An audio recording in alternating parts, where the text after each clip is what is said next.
I-remember there's Pogo, no? Ang laki ng Pogo. And sino ba yung identified natin talaga na national as an operator ng Pogo? Chinese, di ba? Then yung mga related na mga cases pa dyan, yung human trafficking, Chinese din yung nakikita natin. Then drugs, pasok din from Chinese, no? So, yun yung ating mga binabantayan talaga dyan. And I think it's about time that now I understand, and I have to say it, na tama yung naging direksyon ni Pangulong Bongbong Marcos when he stopped Pogo. Completely banned. Completely na in-stop niya. Kasi I think siguro, whether consciously or nakita ni Presidente itong issue na to. Kasi related din to, Attorney Karen, yung sa Bataan.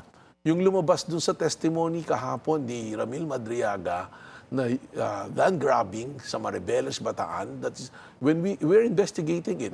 So are you also investigating Attorney Harry Roque? Kasi na-mention ni Madriaga si Attorney Harry Roque. Even before niya minention, there's already a complaint ng 17 farmers ang involved Chinese din.